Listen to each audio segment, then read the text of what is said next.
Let's get. All right. Let's open up our meeting. We've got 6:03 and we're on March 3rd. So welcome, everybody. Let's see here. All right.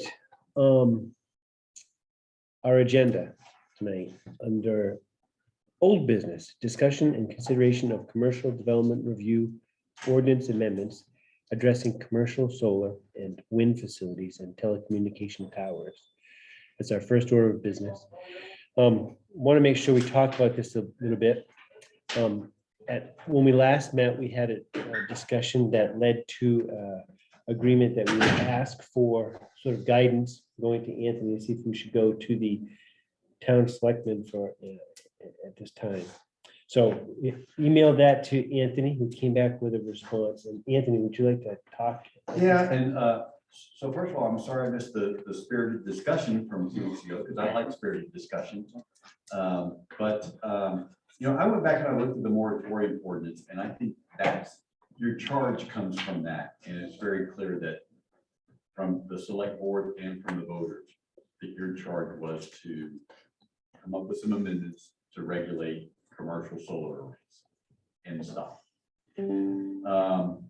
If at some future point you want to get into the business of regulating something in people's backyards, the commercial development review ordinance is obviously not the place for that, because, you know, the name says it all. It's the commercial development review ordinance. You would have to go through, I think that's another discussion for another time. So right now, I think we really just need to focus on getting those commercial regulations in place, because the clock is ticking. You know, we've got a moratorium in place and we want to try to get this done.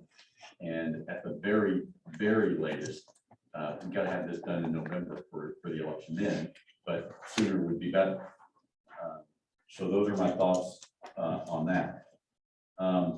As far as sort of dividing who's going to be permitting what, the planning board doing larger developments and the CEO smaller developments, I would discourage you from doing that. I think, first of all, you guys under the commercial development review ordinance have the authority to issue commercial permits. But in this case in particular, with this particular type of development, we all know there's a real sensitivity in our community about these things. And I think if we were to have the code enforcement officer permit some of these things, what you're essentially doing is you're disenfranchising the public from the process at that point, because it's not an open process, transparent process like we're engaged in right now. And so people won't have the opportunity to come and share their thoughts about a smaller development if it's just a code enforcement officer who's the one making that determination. And frankly, I think that's a little unfair to him to have only one person making that decision. I think it should be a body, you 5 or 6 folks making those decisions. So I would encourage you to sort of set that idea aside and focus on, you know, you guys regulating it. And that doesn't mean that you might not want to divide and have different sets of regulations for small versus large, like you did with subdivisions. That's up to you, but I do think that that's your purview. And then lastly, you know, watching the meeting after the fact, it seems like there's there was a hyper focusedness on the number of panels. And I just think I would just caution you against that, because look at that TV screen right there. How many of us grew up with a TV screen that large? No. How many of us grew up with a phone this small or a computer this small? And so the technology is going to change the sizes of those panels at some point. And so in trying to regulate development of X number of panels, I think what you're really trying to get at, and Sarah mentioned this at an earlier meeting, is what's the square footage? I think the square footage is what's going to determine whether or not it's obtrusive or too obtrusive or whatever. And so if you're going to have a different set of regulations for small versus large, I would base it on square footage as opposed to the number of panels. But if you you decide, you know what, we're gonna have the same regulations for all developments regardless of their size, then I think the only determining factor of whether or not you're gonna regulate it is it producing power for commercial purposes? As opposed to someone using it to generate power for their own home or to offset their own electric costs.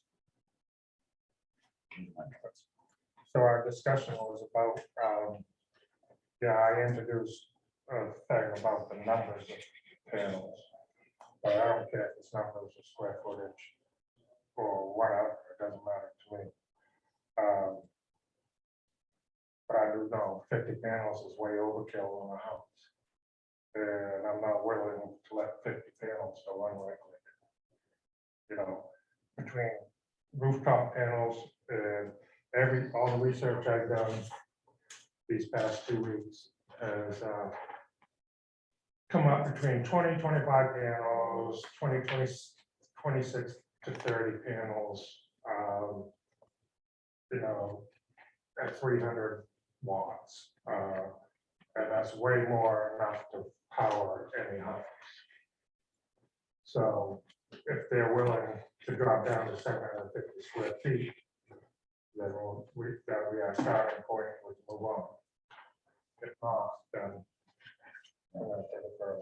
Well, and again, Craig, I mean, I think it's important to note that we're dealing with the commercial development review ordinance, and I don't think that. Well, if they're selling it back to the power company, that's commercial.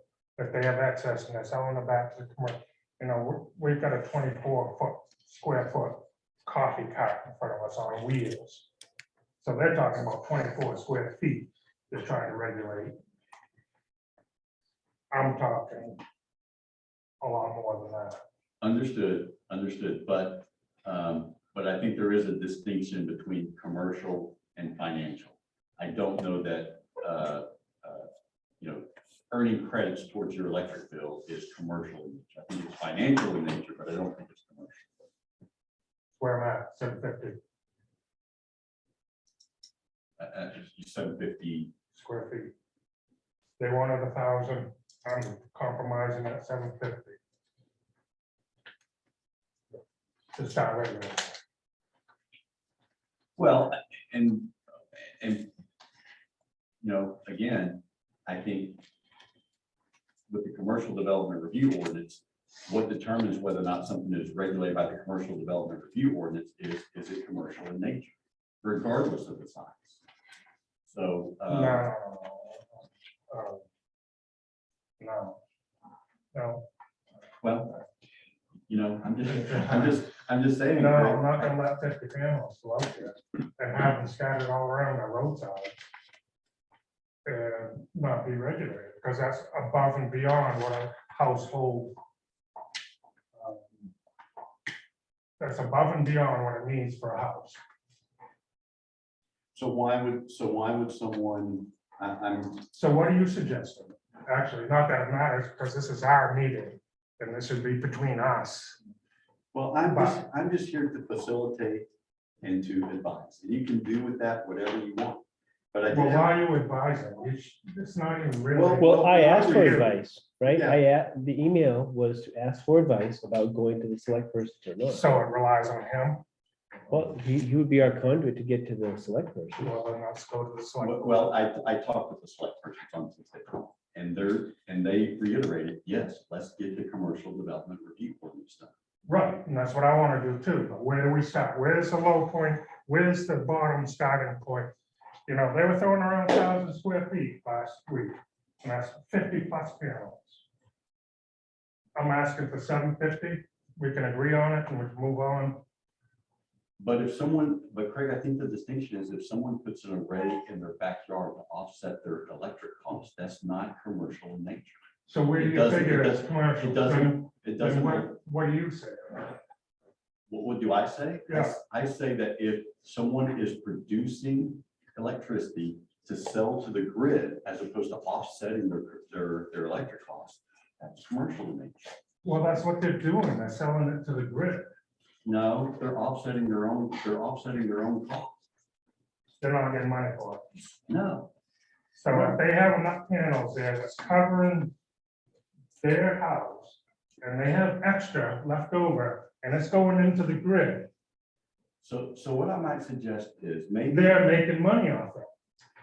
no, they're not making money, they're offsetting those costs. Not if they're already covered, where's it go? Greg, I should add in this discussion, when, let's say month to month, you make more energy than you need, Yeah, what it get the companies, the energy company, what it actually usually does, it keeps adding a credit to you. You don't make money out of this. so, all right, So so that's my you've got understanding. enough panels there to get a credit every month. What Greg, happens to it? I'm not gonna get into that discussion because that's a problem of the residential view. I'm not gonna hypothesize here how things are gonna be eventually. Are you saying that residential is residential, not gonna get involved with that? How people manage their things residentially, I'm not gonna go involved with that. And we certainly should focus on the commercial part of things, that's all. So I can sit there and say, well, I'm just doing this for my house. I'm gonna throw 100 panels out there. It's for my house. I'm just getting a credit. And that's gonna be unregulated? We said that we can do that with a different ordinance. We are not saying it's not gonna be regulated. We're saying that at this point, we're working with commercial. That's all we're saying. We see your point. You know, as a No, matter of I'm fact, telling you, if it's going into the grid and I get whether it's credit or money, and I'm not saying, I'm Yes. going against you on that, but at this point, we have to focus on commercial. After we get this done for the voting in March, we can work with that. no, we're getting it done right now. Okay. So my thinking is that we need to make sure we make movement and proceed on the commercial development review ordinance, right? This is what the select persons told us from Anthony's discussion, and I'd like to make sure we make some progress on this. We did talk about needing a definition for commercial, I think. If you might remember, we talked about this last meeting, because of the point that you brought up, right? With credits and all that sort of thing. I don't know what that means. When we look at the existing ordinance, we talk about the applicability of this thing has to do with, they talk about non-residential. I mean, that's noted time and time again, or commercial activity. Where do we draw the line on that? I'd like to get the definition to help us a little bit. I'm not sure where, when we mentioned the credit part, how that applies to a commercial thing. I'm not a lawyer. It seems like it doesn't to me. So I've got a different point of view, but that's what I'm thinking. Can I just say one thing? Hi, Is this a public discussion? is this a public discussion? It's really for the board, but if you have something Oh, important. to say- okay. Oh, Never mind. sorry. Okay, thanks. Never mind. So, Peter, I would just, in addition to what Anthony mentioned regarding the moratorium, which, does not speak anywhere about residential solar facilities, only commercial. I would also point out that the ordinance itself, once you get into the body, is for all non-residential uses, does not include residential. right, and I mean, we'd have to totally reinvent the ordinance. right. And so, You need a starting point somewhere, and you guys were all about a starting point of 1,000 square feet last week. You need a starting point somewhere to decide where it's commercial or not. And, even though there's a residence there, and they're just funneling it through the residence, we need a starting point somewhere. Where is it? Is it wattage? You guys wanted to go square footage. I had numbers. So you need it somewhere. You need to decide a starting point. Well, like everybody else has, I've given this more thought, and particularly since seeing Anthony's email, and I think we should stay true to the purpose of the commercial development review ordinance and to the moratorium. And if anything, I personally now think 1,000 square feet is way too small. And the reason I think that is because I've looked, I did a little bit of a reality check, and I've gone to a number of websites from the companies that design and build these. Many residentials are bigger than 1,000 square feet.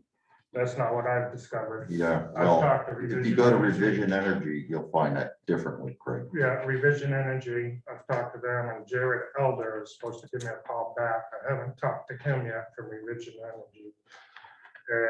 But from what I've talked to and seen, it's 26 to 30 panels will take care of a house. So anything more than that, Well, it depends on the size of the panel. Some are only 6 square feet. The newer ones are 18 square feet. well, yeah, so 300 watts. So to get back to my point, I would rather see us let the market decide what's commercial. And rather than us coming up with some arbitrary decision.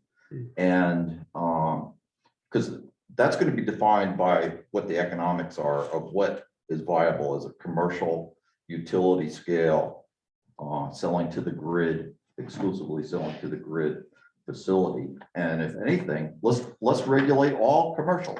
Let's define what commercial is and let's regulate them all. More than likely, they're going to be very large. But if for some reason the economics changes at some point and 1,000 square feet is a viable commercial facility, so be it. That's their decision whether they want to proceed with that.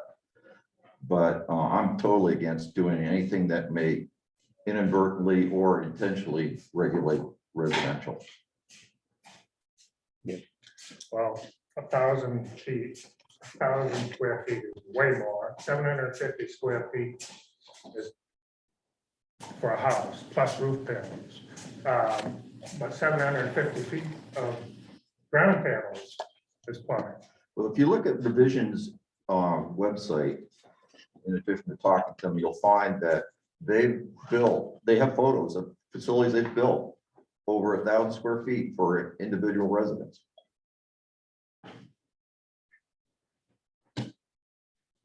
So And, if this. but whether it's 1,000 or 1,500, I don't think we should be in the business. The town of Belgrade should be in the business of regulating residential solar facilities.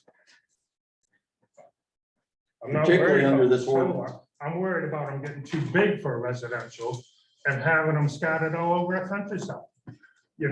That's what I'm worried about. And that's what I'm gonna fight for.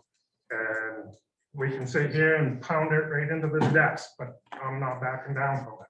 So Craig, I want to make sure I understand. Your concern isn't about residential per se. You're concerned that a residential will morph into a commercial sort of utility scale facility? Yes, Yes. and have too many panels for what the house needs.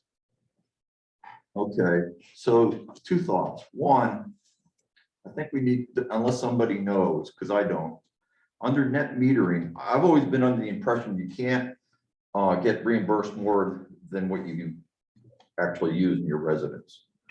So, They just give you a credit. It keeps adding. no, I mean, the credit can't be any larger than the electricity your household uses. So you can't make money, but I think we should verify that. Mm. You can't make a profit. Okay, versus a utility grade facility is in the business of making a profit. That's commercial, making a profit.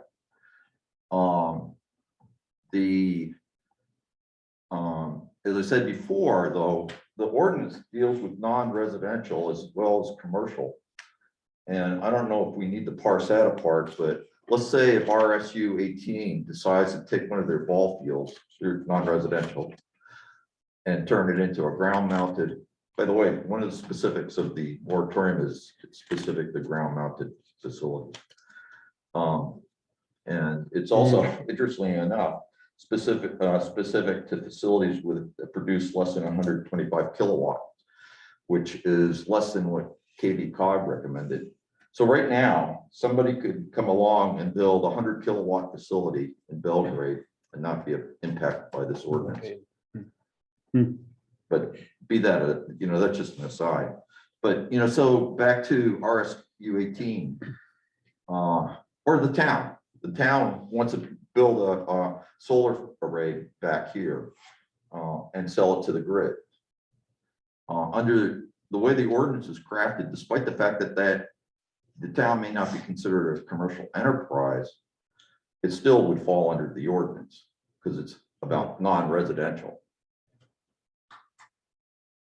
So, you know, that kind of goes back to what I said, mentioned earlier. And, you know, Anthony alluded to in his memo that maybe we just regulate anything that's going to be selling to the grid, not net metering, you know, not residential, anything that's being sold to the grid for a profit. So if we had progress on this and we were talking about commercial only, that would leave out what you're talking about though, Craig, right? So the stuff that's the small residential stuff.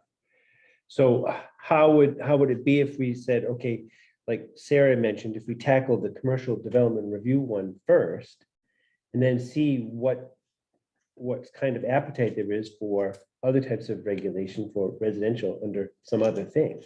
Because I think the point was that this ordinance is not designed to be for what I think what you're talking about, those residential circumstances. I have a question. So that being said, at what point in time is this board going to inform the selectmen that we may be considering a residential ordinance on solar farms?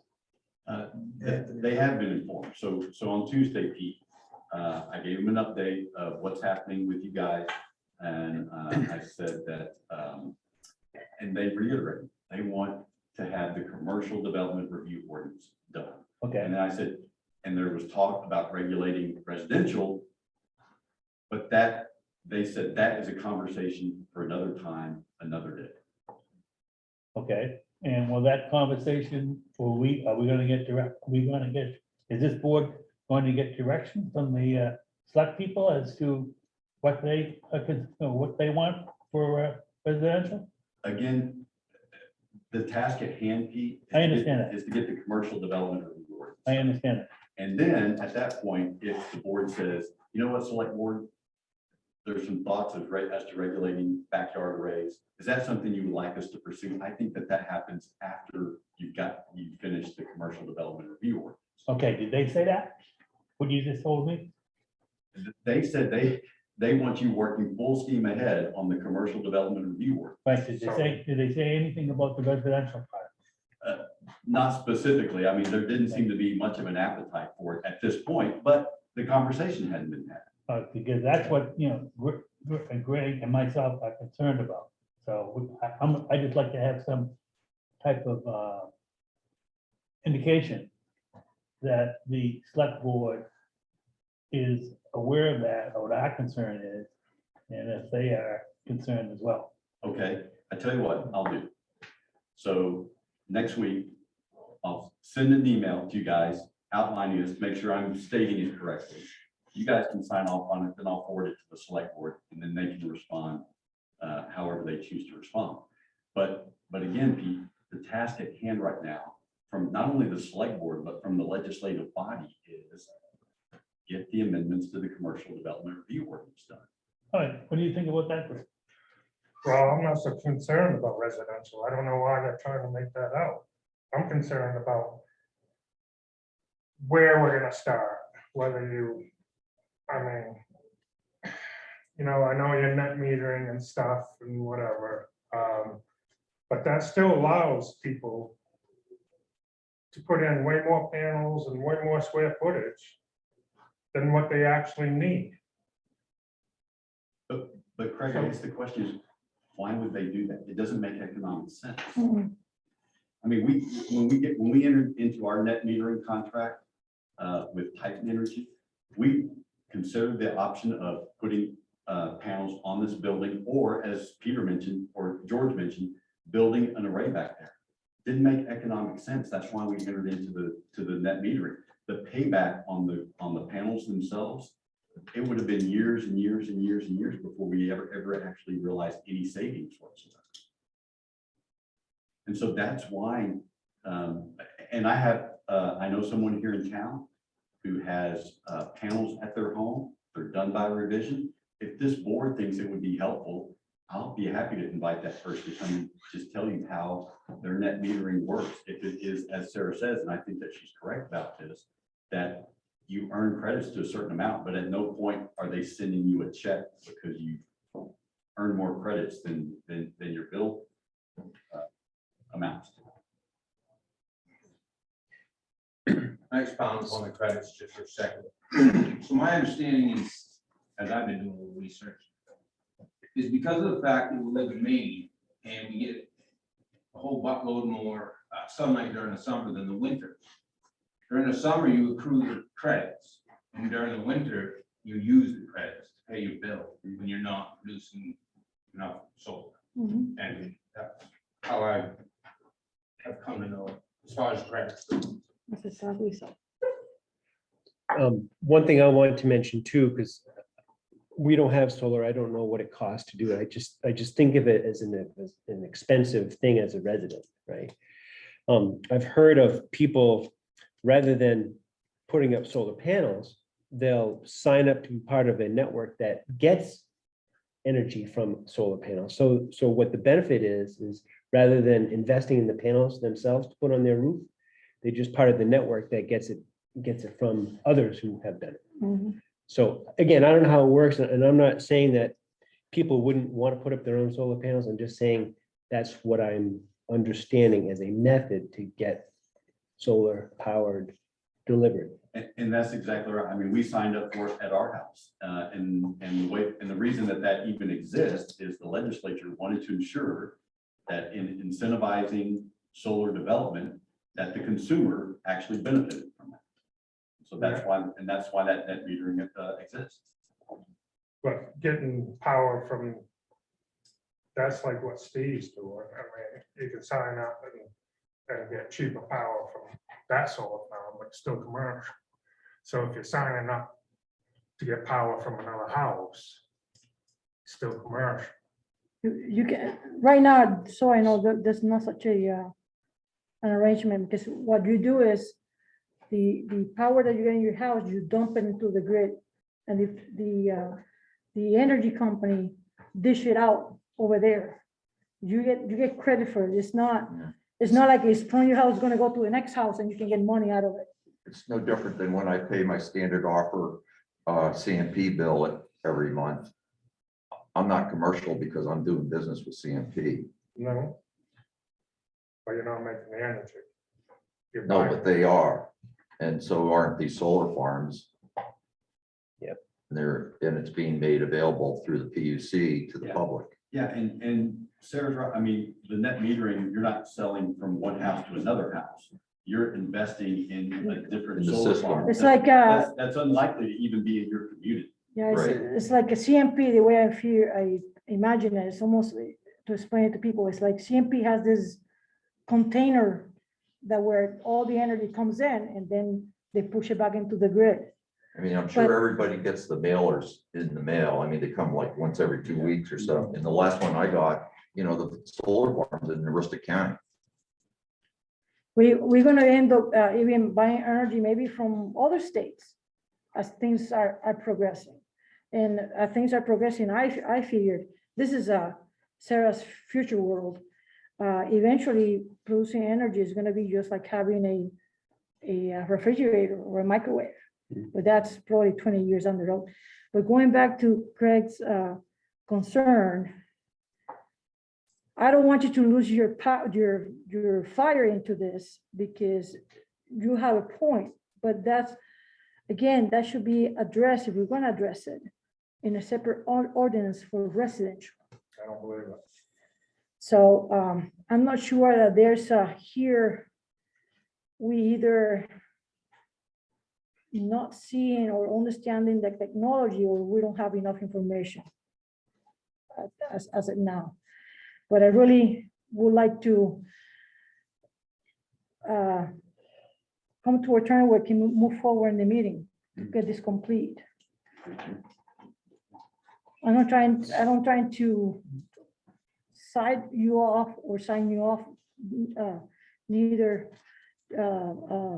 Craig or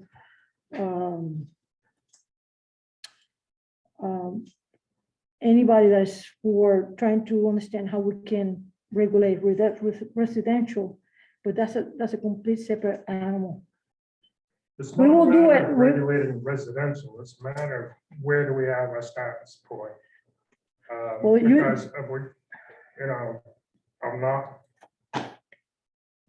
50 panels out on the side of the road everywhere. Well, that will be, Yeah. that will be then an ordinance where for residential use of solar electricity, we want all those panels to be in one spot. So, but we're not telling this to the commercial people. So I hear you loudly, and I will hate to see solar panels on the side of the road in front of residents. I agree with you, but that's a separate ordinance in itself. And I think it has a lot of merit, but not in here. It's all I'm saying. I don't want you to lose your fire into it. You're on the right track, because we want to keep Belgrade looking the way it looks. But being this commercial, if we're talking about a big farm, a big tons of arrays on something that is not going to supply exclusively a residence. All right, so also in commercial, you're talking about a 24-foot square foot coffee cart that's causing issues. So just because it's a big array and you got a 24 square foot coffee cart, I mean, where are you picking your fights? Why are you going big array over here and nitpicking on a 24 square foot coffee cart in the village that has no ordinances? So Craig, just to be clear, the issue with the coffee cart when that was discussed was not the commercial development review ordinance, it was the minimum lot size ordinance. So one has nothing to do with the other. It's As you not a may building. recall, though, I brought up the same point at the last meeting of why, why are we regulating solar facilities far more stringently than any other non-residential use in the entire town? Why? I have yet to see a compelling reason. That's more stringent than the Yeah, shoreline zoning. it's, and 1,200 24 square squares. foot building triggers a commercial building triggers the commercial development review ordinance. A 5,000 square feet of impervious surface triggers the commercial development review ordinance. We're orders of magnitude below that. That's where the discussion was as of last meeting. As a starting point, I'm increasingly of the opinion having a numerical starting point may be the wrong approach. I think we should let the market decide what that starting approach is and not us. And what do you mean by that? I mean, let's regulate all commercial, non-residential solar facilities. And the market will decide how big or little they're gonna be. And they're all gonna be, and in deference to Anthony's concern about, the code enforcement officer issuing permits, have them all come before the planning board, go through the full process. And if somebody, thinks that they can make profit with a 500 square foot solar array, go for it. But you're gonna have to go through the full planning board process to do so. So if we did that approach, then the starting point in answer to your question would be whatever's considered commercial activity, like the intention is to sell, then that's the starting point. But just to be clear, as far as I'm concerned, net metering is not commercial. Right. And I think I made that point too, that my understanding of net metering is not commercial activity. That's my understanding. Because I think we've got to really be careful that we don't have a lot of unintended consequences here. But that was my problem with the whole starting point discussion, if you will, Craig, and because I think one of the unintended consequences was, and I probably didn't make this clear last time, but is that we were going to rope in a lot of residential solar arrays that we're just gonna be using, being either net metering or to power their own home. Mhm. Yep.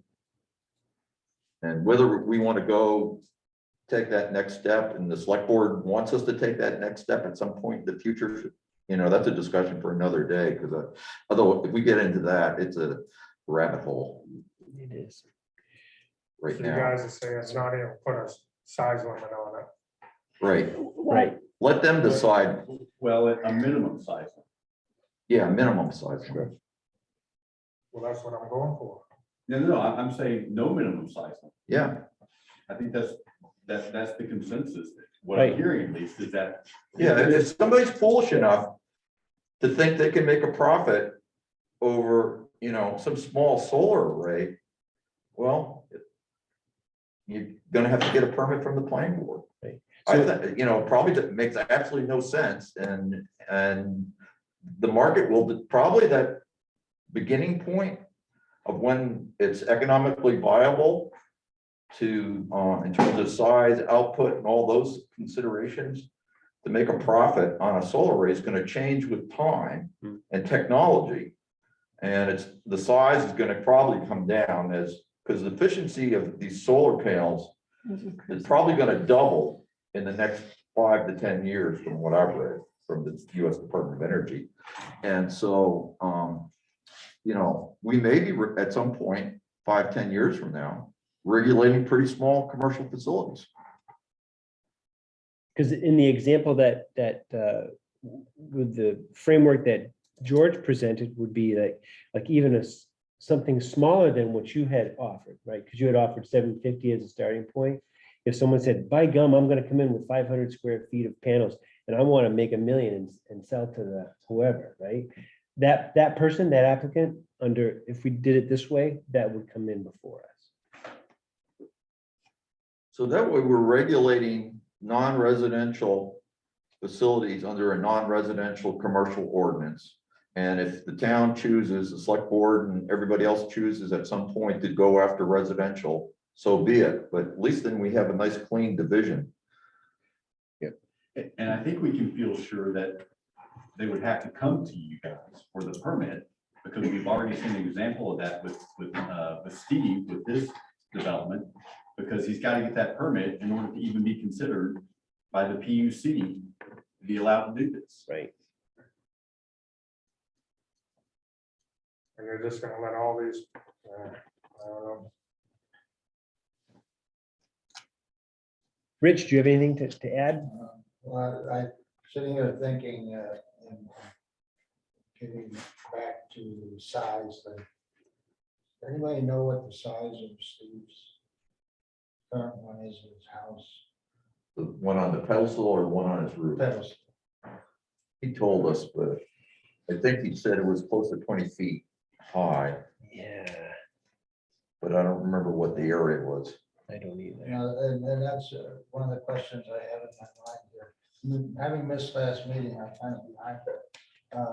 But when if you were figuring out the size of his facility for calculating 1,000 square feet or whatever, if this thing never goes steeper than that, are we measuring from the top of that down to the base over here by the width of it? Would that be the square footage? No, we didn't get into that. That's really needy. You're getting all the way to the small portion of it. What he gave was a ballpark on what it will take, what area will take to power an average house. He And said that's- 1,000 square That's feet. how the 1,000 square feet came about. Yeah. And what I So found this online 1,000 was square that foot panel? actually some houses had larger than that. So then he also mentioned number of panels, which was about 50 panels, right? And Craig would not like to see probably more than 20 or 30 panels per area in our town, 25, Progressive. I think. So when the discussion started coming back and forth into that, we have an expert saying that we're going to need 50 panels to power our residents. I said, gee, I don't want anybody to be telling me how to power my residence if I'm putting myself in the situation of a citizen. So I said, if it takes 1,000 square feet to power a home, I would like everybody in Belgrade to be able to do that. For now, that's gonna change. Eventually, I think, as I said, eventually in 10, 15 years, 20, more than likely, each house will be powered independently out of the grid, the way technology is going. But that's my view, as I said. So we have a difference of opinion about residents. And then in the meeting also came out, well, we're not regulating with this ordinance residents, we're trying to regulate commercial. So that's where we are now. I don't know if that fills your void of the information you didn't have. Just, no, I was just thinking that whatever Steve Bucksbaum has in his facility, I wouldn't think we'd want to be regulating that as a commercial activity in terms of size and stuff. I don't even know he powers his whole home. Does he power his whole home out of a solar No. array he has? No. So it's I just think they partial. Do net meter. I don't know. Yeah, they have arrays on their rooftop and then that pedestal. But I don't think it's enough to power the home. And I wasn't interested in regulating that. Pardon me? I said I wasn't even interested in regulating anything like that. Greg is more concerned of the ones that are gonna go on the floor on areas and then being all that lumped in one place, not scattered all over the property, especially close to a road. And I can see that. I don't care if they're scattered over the property. I just don't want them scattered everywhere in the numbers of 50, 75, saying, oh, I'm just getting that metering. That's what I don't want to see. Can you repeat that again, Craig? I don't care if they're scattered all over the property. They're not going to do that anyways because it's not feasible. Right. So I just don't want to see them scattered all over the town. 50, 75 clumps, everywhere. And then It's claim just- net metering or something? Because in that instance, are you thinking it might be like the sort of creeping numbers of panels that just sort of pop up and are showing up around and stuff? Yeah. And So Craig, I'm just really want to make sure I understand what you're saying. So you're still of the opinion that net metering is a commercial activity? If they bring it, so it's above and beyond what they use, yes. And if they do that, then we should be aware of it and regulating it. So what do you guys think if we brought someone who actually has these at their home to explain how net metering works at their home? Because I just don't think that that's economically feasible because I don't, again, Craig, they're not, the utility company's not writing you a check for the additional power that you may be creating. Heck, CMP violently opposed net metering because they didn't want to reimburse you in the legislature. But, So how, but maybe you need to hear from someone who's actually engaged in that activity. Makes sense. we can, as far as I'm concerned, I think I've stated my opinion that my understanding is net metering is not a commercial activity. Yeah, and again, I think you have to draw this distinction. It's financial in nature, but it's not commercial in nature. Yep. Because the person who's engaging in that isn't profiting off of any sort of form of action. Right. I mean, I'm sure online, at the PUC, there's information about the limits of net metering and guardrails that has to operate under as well.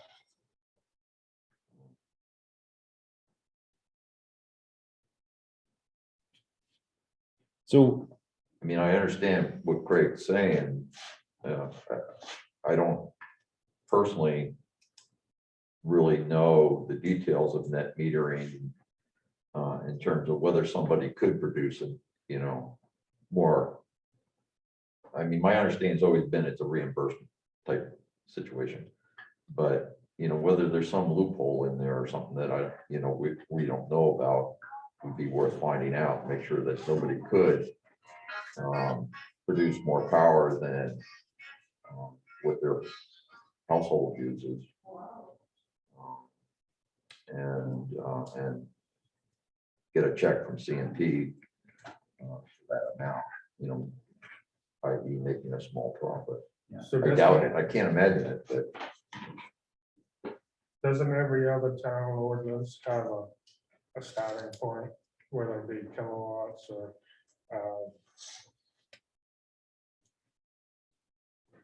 or whatever? Most of it's wattage.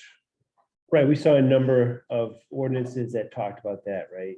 Because they talked about the different, what do they call it, utility scale operations, or the term like that, whatever that was. yeah, no, you're right, Craig. All the ones I looked at all had some kind of a starting point. Some of them had multiple ordinances, but and the towns that had zoning tended to have, they chose to regulate residential through their zoning ordinances. So the template that KV cog gave us was a 1/10 of a megawatt. This would be the starting point. Which is 100,000 kilowatts, Right. basically. Yeah, The, And and with an area somewhere around 6,500 square feet. 1/10 of a megawatt. yeah, Yeah, There's 100,000 kilowatts. right. but you're right. You know, the other towns that have ordinances, what few there are currently. Well, you brought up Greenville. Greenville's sort of at the low end of this with 800 square feet. I mean, they use all these different measures, so it's kind of hard to compare apples and apples. With Naples being at the other end of the spectrum at or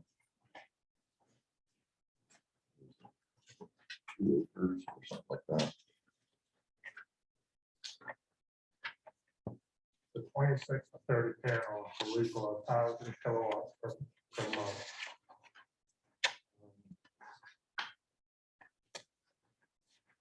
So even at 100,000 kilowatts, that's a lot of panels. Right. Not being regulated. But again, I mean, the discussion has been no limit. Right. Just anything that's commercial in nature. Right. So Craig, can we at least define what is it that you're looking for? We're trying, I'm honestly trying to help out your concern and channel it in the right way. I'm not trying to dismiss it. I just think that we should wrap up what we started. Now, you're concerned about the number of panels in the area. And you're concerned whether it's gonna be profitable from a residential set. Yes, because we were looking for a starting spot. All the meetings before, we were looking for a starting spot, whether it be kilowatts, square footage, number of panels, we were looking for a starting spot. Yep. And, you know, as far as I'm concerned, I don't want to see clusters of 50 panels around everywhere. The thing is that the constraints that you're placing in, they all cannot be solved. The constraints that you would like to see, they all cannot be solved to just keep residential or move to the constraints that you're placing in are merging the commercial with residential. Yeah, I mean, that's sort of the hole we dug for Right. ourselves by So getting all of us focused on a starting point based on aerial size or wattage or whatever, that we inadvertently wandered into, talking about possibly regulating residential facilities. Correct. So let's see if we can work this out. So is 1/10 of a megawatt is considered non-commercial. So if we go that way, we cannot use that because you said it's too many pounds. Right, so then residential sufficiency, we hear an expert saying is about 1,000 square feet, or you're saying that's too much. So we can, he's suggesting 50 panels, but you would like to see no more than 20. And I guess also that you don't want to see them in a position where they're going to be selling more than they need in the residence. Why then is that being the highest constraint, basically, when we say in the ordinance that that we're starting commercial and whatever that commercial will be considered anything that is more than what the residential use need. Would that satisfy you for now? Yeah.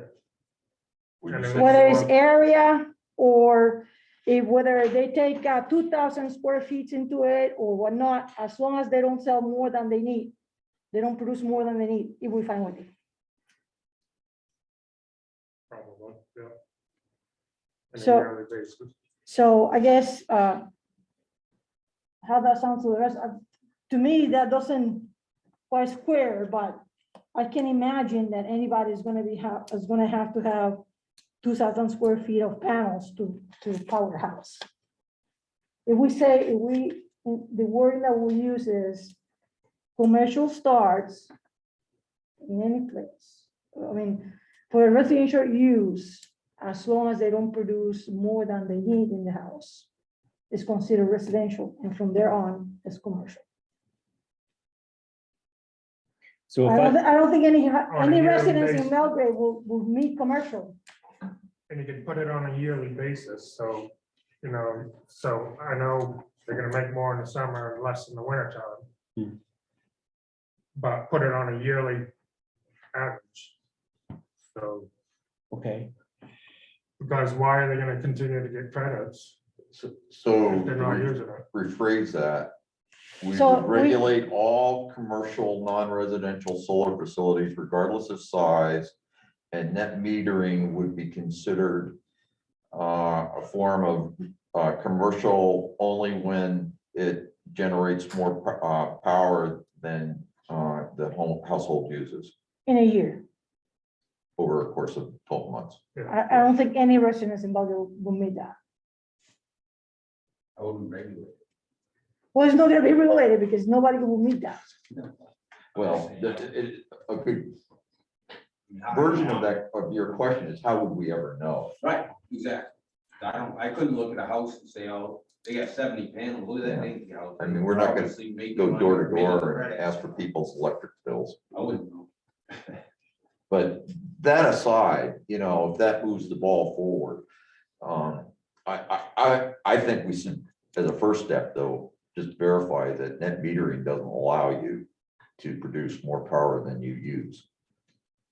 Or if you do, you don't profit. Or you don't profit from it, yeah. how do we get that answer? Well, I think, again, I'll invite someone who's engaged in this relationship right now with revision. And maybe we'll see if we can get a revision representative. Well, and I would think, like I said before, I would hope some of this would be spelled out by the PUC. I mean, they regulate net metering.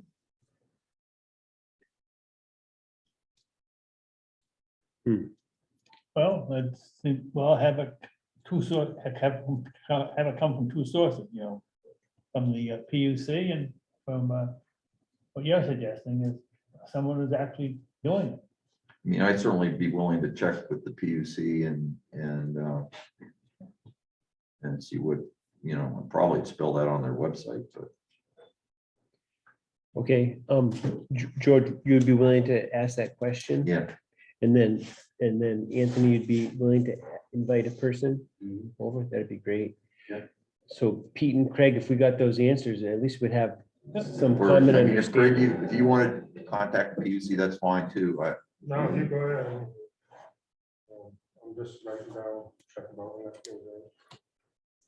And then in the meantime, I'll draft an email for your review. confirming whatever the select board stance is on how they want you proceed. Yeah, that'd be helpful. I know we only have a couple more minutes, but Pete, where are you in this conversation? I'm in the middle of it, really. In the middle of the road. I'm not really that opinionated at this particular point. I'm looking for more information. You know, we got 3 sources of additional information coming. PUC, the town manager is going to talk to someone who's actually a user of, and get a better feeling from net metering, and then get some feeling from the town off, from the selectmen, see what their thoughts are, something in writing Okay, so you're up in the air then. at this point. Okay, so I think we can't go do anything more with this until we get those answers. Are we okay with that? Then, How, all right. how that put us in time with the moratorium? So the moratorium, and we talked about this at the select board Yeah. meeting as well, the moratorium is set to expire in May. If the select board understands that you're gonna probably need more time than that to finish this ordinance. And so we are prepared to, the select board can extend the moratorium another 6 months without going back to the voters. And so they're prepared to do that. And that would get us to November. And the hope is that we will have an ordinance to put in front of the voters in November, because we anticipate that'll be a high turnout election because of the Yep. gubernatorial race. Anthony, if they changed the definition of commercial solar facility so it didn't have such a large output number, would that mean it would have to go back to the voters? Are you talking about in the, The moratorium, the definition section, commercial solar facility is defined as any ground mounted solar energy system and its associated facility that generates a nameplate capacity of 125 kilowatts or greater. that's a question for an attorney. Because my thought is that seems like that's big. Yeah, I was gonna say that sounds I mean, substantial. that's utility scale. So, okay, but I don't know, thanks for sharing your concerns, Craig, about this. And I think that by the conversation, I hope that you know that we're hearing what you're saying about this. It's not like we want to rush over it at all, right? I mean, it's an important thing, right? So we want to have a good understanding of where to start from and then how to proceed, because this is foundational to how we develop the rest of the ordinance. Or revise it maybe, because it's already developed, right? But then including that in as part of what we do, so. All right. We okay on this one? Moving on to the next topic, which under old business on our agenda, commercial review opinion. Applicant Michael Bragg here tonight. Location proposed 75 Main Street, map 25 lot 67. The purpose is a proposal to sell coffee in the Belgrade Lakes Company at 75 Main Street on summer weekends. And you're saying no construction proposed, is that correct? Okay, and you're looking for an opinion of how this could work out for you Yeah. under our ordinances as we have them written. Yeah, so based on how last month when I kind of restructured the way I was gonna approach this, and originally I had wanted to have a cart outside and kind of be my own separate thing. But I decided to, instead of doing that, I am going to act more as a hired vendor with under Belgrade Lakes Co. And be inside their space and operate in that capacity. Thank you. Under both of your options, you'd be indoors in their space. Yeah, well, the first one I was gonna be outside. Right, no, I And, meant. yeah, I did list 2 in that, yes, correct, yes. I mean, I personally think that solves the problem, gets around the minimum lot size ordinance in terms of creating a third commercial use on that lot. And therefore, you know, this, what's there is grandfathered, so by not creating that third new use, commercial use, lot size, minimum roadside frontage, all go away as issues. Right, because last when we spoke, the other idea triggered some stuff in the minimum lot size. Correct, yeah. I mean, just, I was way off base in terms of not knowing where this was proposed. So clearly we eliminated shoreline zoning as an issue. Commercial development review ordinance is not an issue. It really just comes down to the minimum lot size ordinance. And at this point, based on what I'm hearing, it would not be an issue. That's my Minimum opinion. lot size. Have other people thought about this at all? Craig, have you, or Pete, have you? Yeah, I'm saying, if you're operating inside, what do you mean? This business. Belgrade Lakes Company space? Yeah, so she has her space where she sells art and other things, and I would have a mobile cart that I would bring into her space and act as a hired. So Belgrade Lakes Company is the store? Yes, so Lake Home Group is the realty business there, and they rent a space to Dawn, Part of the building, correct, right, and you'd be inside that particular piece of the building, correct. okay, all right, thanks. Yeah, I mean, I don't personally see this any different than any business down in the village having a couple of dispensers of coffee. It's still retail. It's still, given the legal arrangement that you're talking about, it's still one business. It's not legally two. I Right. think that gets around the court decisions regarding minimum lot size ordinance and number of uses on a lot.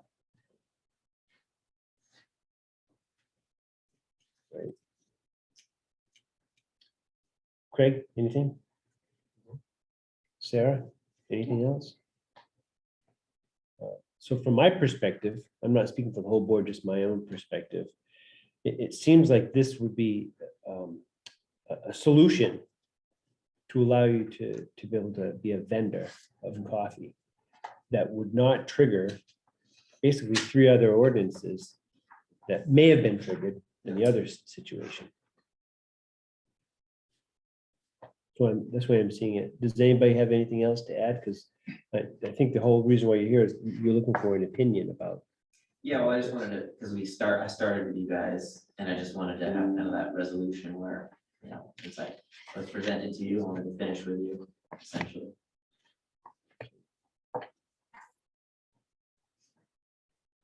Anybody else, anything for Mr. Bragg?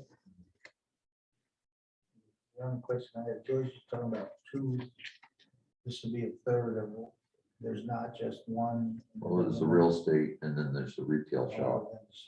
So those would be 2 uses.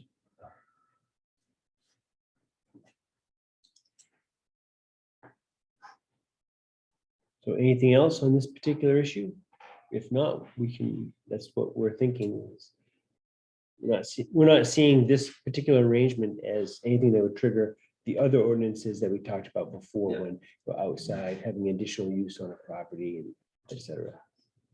So, Richard, anything else? Michael and I spoke extensively on the phone, and I agreed that basically what you guys are saying, skirting around all ordinances, so we're not doing anything illegal. And I suggested that he come tonight, just like he said, finish up with you guys because he started. So I thought it was a great idea that he had. Okay. Then in the future, should your coffee business become quite successful and you want to do something more, if you were to go into another building, right, that would be a different story, right? I mean, Yeah, it would be. But you're talking about possibly taking over that shop, in which That's case the- we still have just that's 2 the commercial potential, yeah, uses. Okay. Yeah. I would just take over the space. Okay, in that case, that would be that way. But I was basing my comments on the assumption that if the business were to stay there and Yeah, remain I had to viable, go somewhere else. then you had to go somewhere else, that would be a different story. Yeah. Okay. Okay. All right, I think we're all good. At this point, I don't see any other issues with this. I don't know. I guess I'd ask the board that the purpose of Mr. Bragg to come in was to look, for an opinion. We're not ruling, there's no application to go on. Right. So I don't know how, if anybody feels that there's any other need for official motions or anything on this, where it's an opinion. Well, and No. it really circles around to Richard, because in the ordinance, actually, it's the code enforcement officer that administers that. The ordinance, not that True, even a building permit probably is required, but right. I didn't see anything required, I looked through the ordinances, I didn't see anything that triggered via him moving into it. And this is minuted, right? So that's what you're saying. Yeah, agreed. Right, great. Thank you very much. and Best wishes. good luck. Thank you. Okay, that's A and B. Next up, new business. This is Shoreland zoning application. This is for George Patton. Locations at 294 Timber Point Road. And the Pattons are with us, right? Yes. Yep. Hi, thank you. Hi. Hello. So your property is on 294 Timber Point Road, map 8, lot 15. The purpose of your application, what we're proposing is to change the shape of the existing garage roof from sloping. So it's like a shed roof now, and you want to go to a peaked Correct. with a Correct. dormer. And it says here to be used as storage. Existing lot where you are is non-conforming and the garage is within 100 feet of the shoreline. So this triggers shoreline. Right. zone. Okay, great. Thanks for your patience. Thanks for attending tonight. No problem. Thank you. Okay. Oops.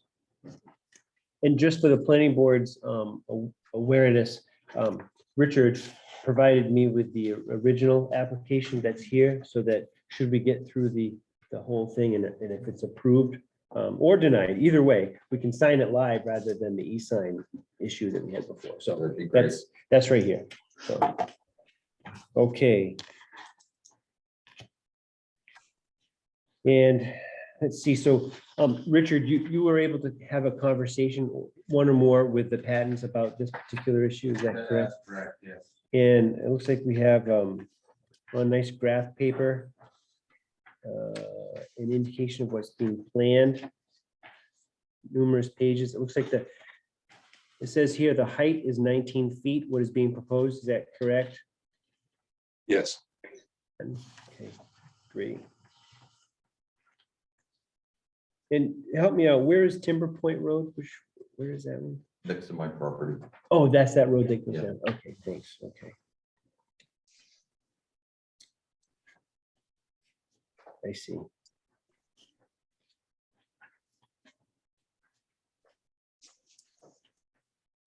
Okay.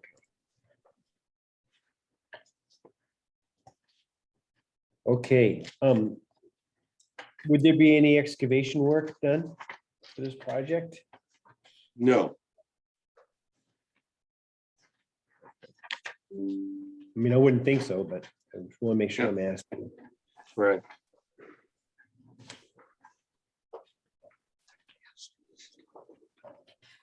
Let's see, the present structure is 360 square feet. The proposed structure you've indicated here is 720 square feet. That probably would include the storage space floor above. Yeah, we're not altering the footprint. Thank Just you going- for clarifying. It's on a concrete pad right now. That was done probably back in the 70s, I believe. And all we want to do is just go straight up with a peaked roof with a floor above what is there now, as opposed to the slope. I'm sorry, go ahead. My apologies. Yep, go ahead, go right ahead. Mr. Patton, go ahead and please finish what you're saying. Oh, I'm sorry. As opposed to. The additional square footage would probably, I'm assuming that's including the second floor or the ceiling above what is there now. We just want to go up. Well, the peak, the highest point of the peak of the roof is 19 feet high. I don't have the drawing in front of me, but I think I did do a drawing with the height of the sloped roof at its highest point. So anyway, that's where the additional square footage would come from.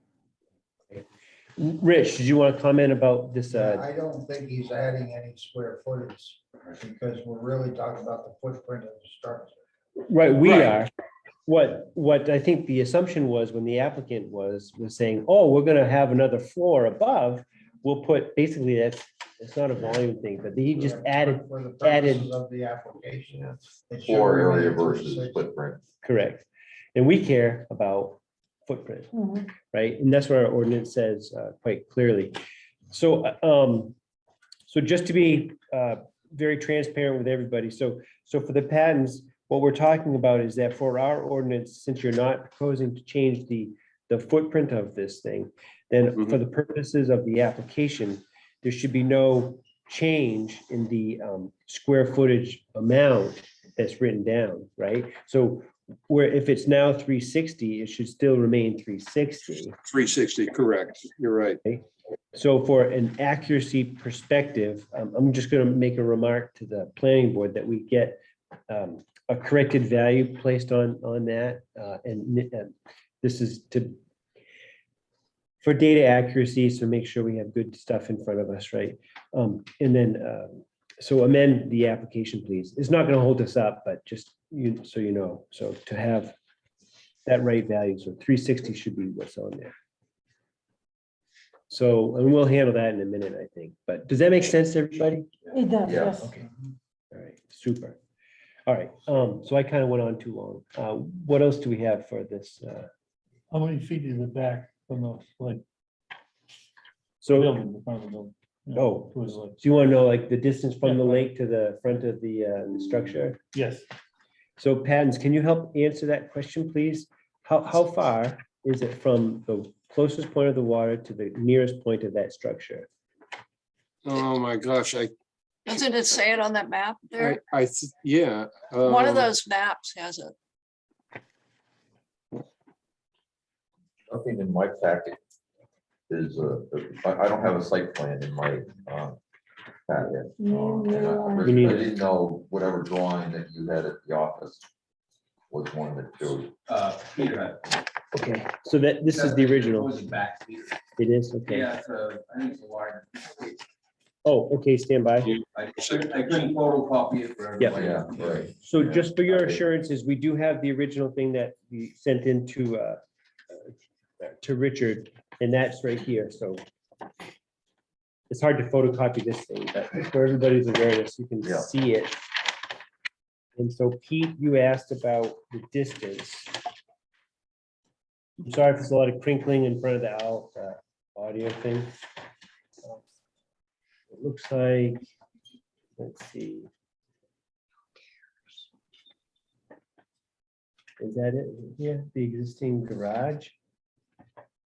Here's the house, here's the deck, and they're talking about this, right? so where's 100 feet? Let's see, 25 feet here. Yeah, 100 feet right here. So 100 feet. Okay. So this is within 100 feet, so it's, Beyond 75, all right? yes, sir. Is Between, beyond, that's good. So the existing garage is the building we're talking about rather than the existing shed? That's my question. so Pat and And let- family, is that correct? Yes. Please say that again. The garage and the shed are one and the same. The little shed is gone. Oh, I'm sorry, they're to the east side of the garage was a metal shed, which we had hauled out of there. Okay. That's right here. So that is gone. So on this diagram, which is nicely done, it says existing garage, and that's between the 75-foot mark and the 100-foot mark from the shoreline. That's correct. And that's the structure we're talking about, correct? Yes. Yes, Okay. Does that help answer questions? Yes. Okay, great. So in other words, the 19 feet is well within the maximum height, Yes, 20 feet high. right? I don't want to exclude you folks from seeing this. Good. Apologies for the crinkling noise. I'm sorry. What? 75. Right.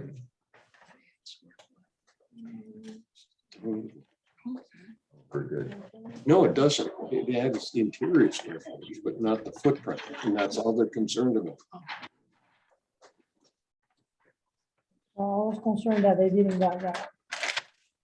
Yeah, the tenants, I was concerned that you didn't got that, the difference between footprint and floor area. You did a very good job in addressing that. The floor area was gonna double, but we are only concerned about the footprint. Right. This is- Right, that's correct. That's what is touching the ground.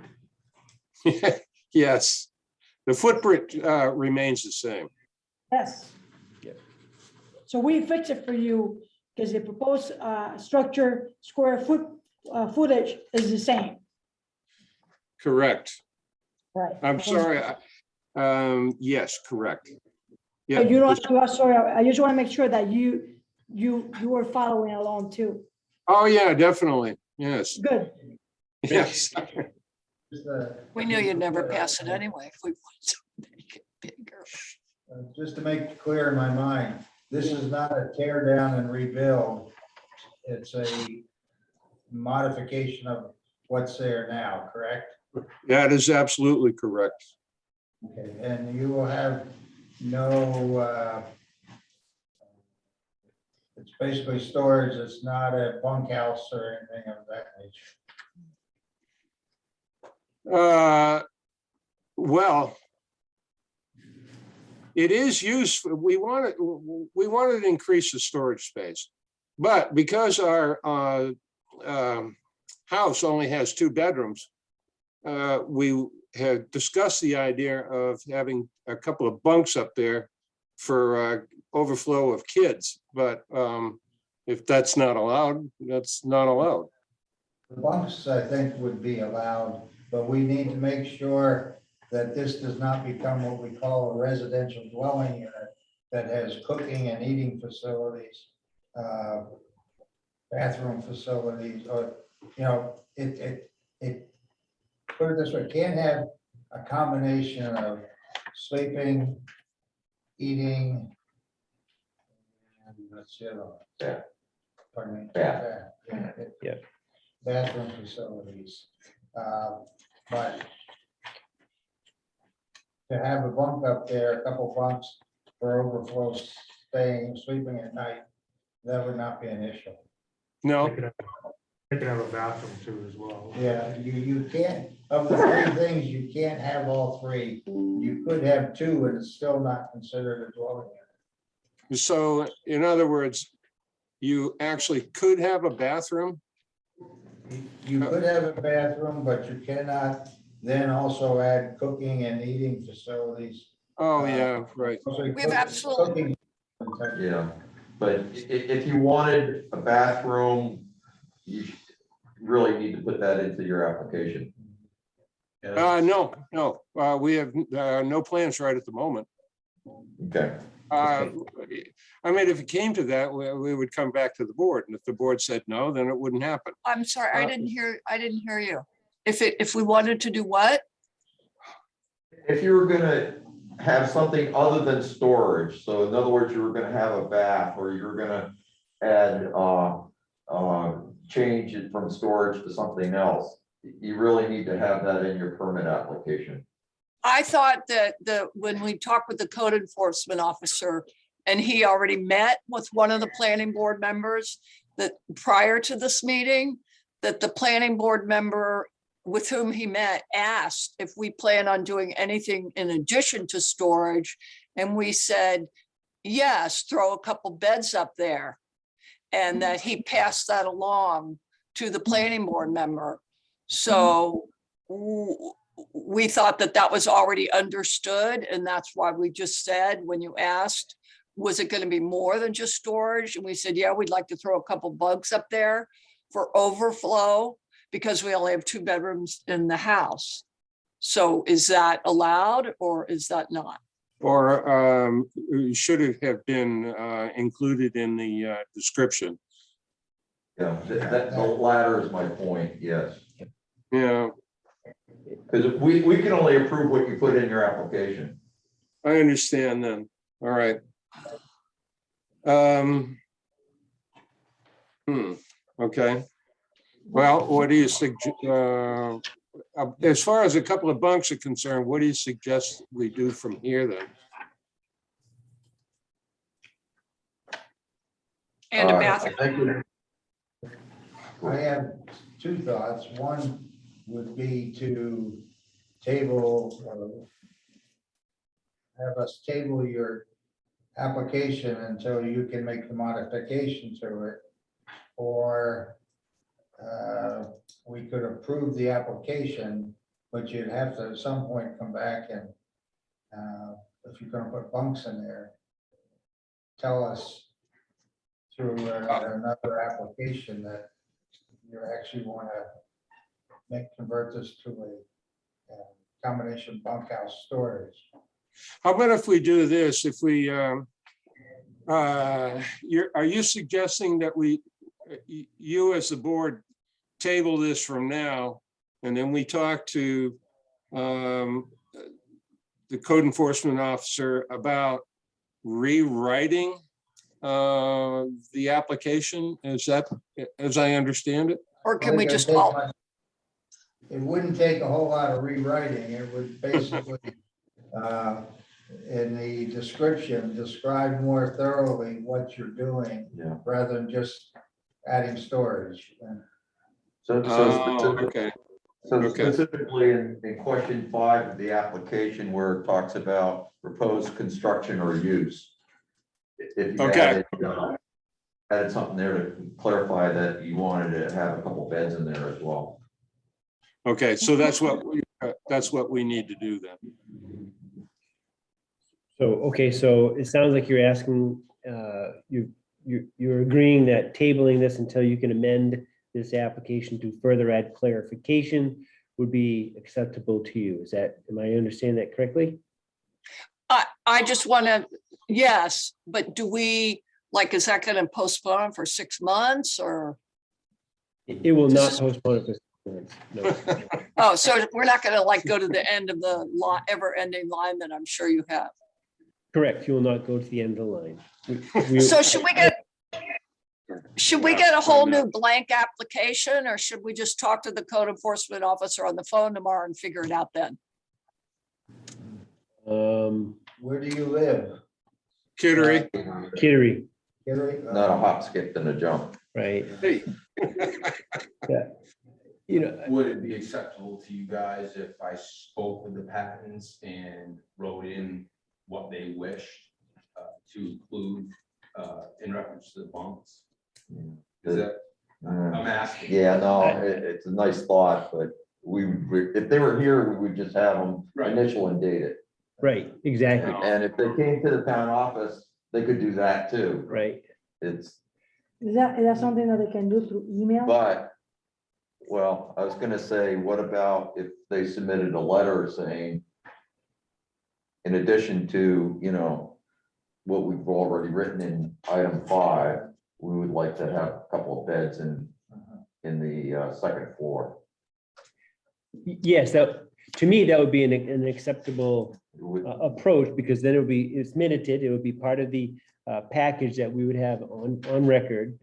And so I think that would be acceptable. I don't know, do the other board members feel similarly? That's fine. I don't want to make a mountain out of a molehill, but I also want to have good data. Yeah, I on think the- it's fine. I just could say, you could also add either a bath, you can say, put a bathroom in or Yes. food, if you want, you can do that. You can do it now, not put it in until later if you want.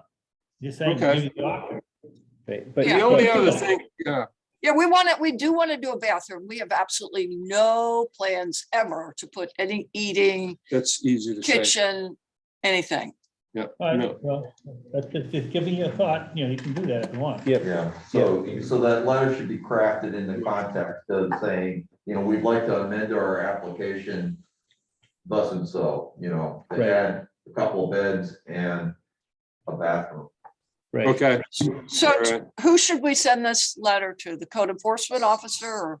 Yes, the CEO. Now they need a- Okay, Okay, Yeah. okay, That raises another concern, which Richard just mentioned, is that you'll need, the bedroom rather, will require at least assessment of whether your septic system is adequate. actually, we do have recent documentation because yes, we have that stating that fact, actually. Okay. And the CEO would need to have that as part of the application, right? Because Yep. if there's another sleeping quarters, right? On the front page, it says 1,000 square foot septic with new leach field installed 12/19. Yeah, Yep, but you'll have to see, is it a 3-bedroom? If it's a 3-bedroom, then they're all. Right, yeah. Right. I don't know how many bedrooms the current house is, right? correct. the house has The house has two. Right. two. What does what you have to look on your septic design, and it'll tell you how many bedrooms it's for. And if it's a Right. 3-bedroom. Correct. Says 3-bedroom, then you're all set. If it says 3 Okay. or 4. Yep. If it's designed for 2, you may have to add to it a little bit. We'll send along that extra documentation along with the revised description. Right, thank you. And just to kind of come back to one of the original points, I would also suggest in the letter that you send to Richard, not only talking about those 2 points, but also to make sure that the proposed structure square footage is has the accurate value. That's Did what? you- Oh. did you get- Accurate value, 360, not 720, because they're not changing the footprint of the, Oh, right? okay, yeah, right. Got it. That way we're clear and we're good, yeah. All right, so a Thank lot of you. this can be handled without having to have an extra trip up. I think just through some other methods of communication, you can handle it. Hey, thank you. You're very welcome. So we need to have a motion to table this until there's more information that's presented, correct? I'll make a motion to table the application until we have the missing information. And just to recap, that in that letter will be a correction to the footprint square footage from rather than 720, that'll remain at 360. And secondly, that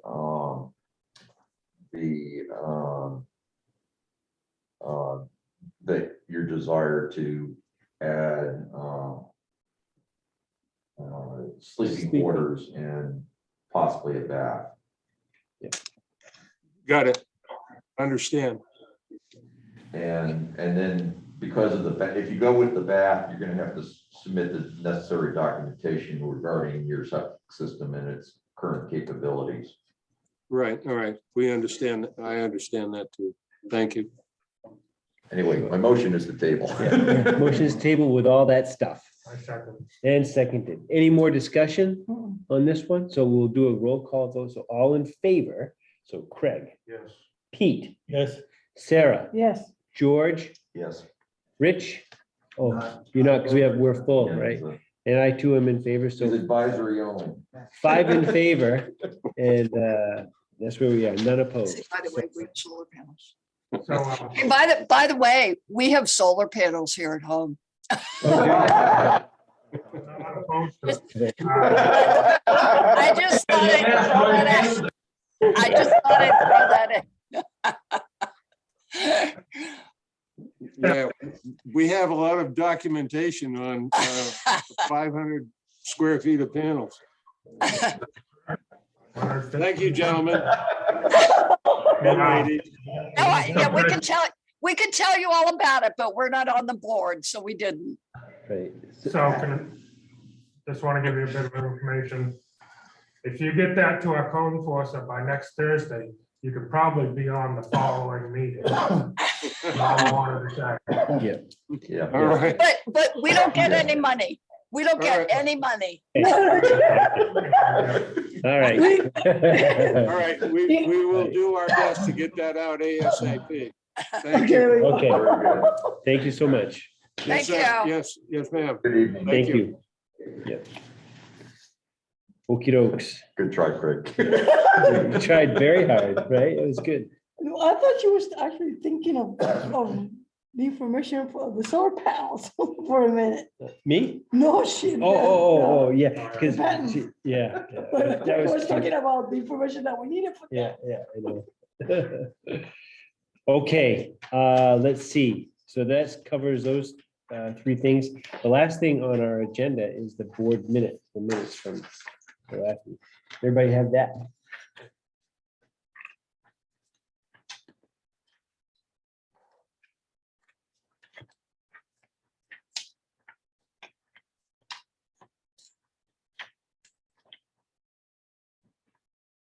Okay, let's take a few minutes to go over those.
Okay.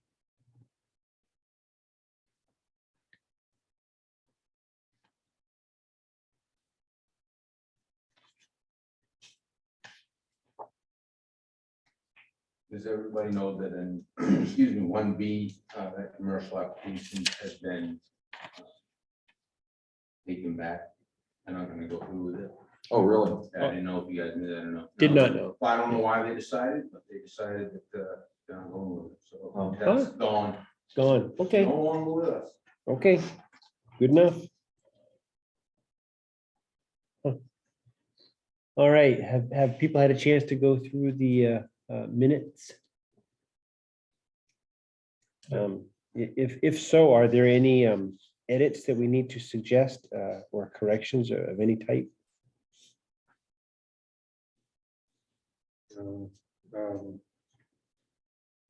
Discussion and consideration of the commercial development reviews. A little vague. Doesn't say anything.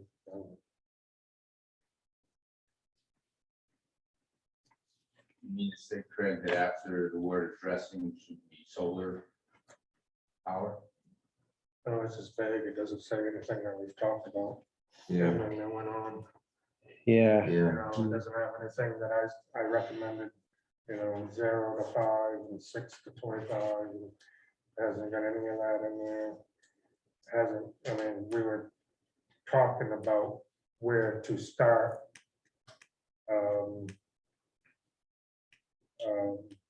Regulating, what size to start regulating, none of that's in there. Mm.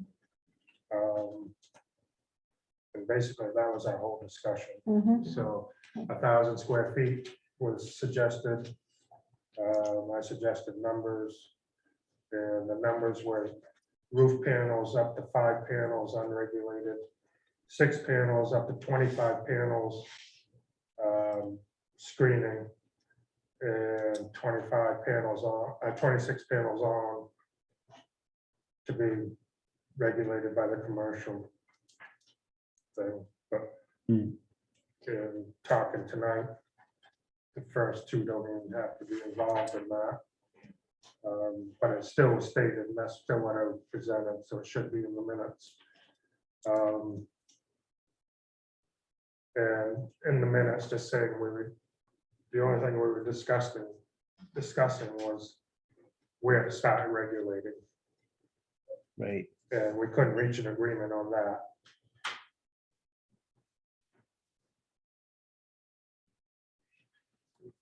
I have a similar concern to Craig's. I didn't try to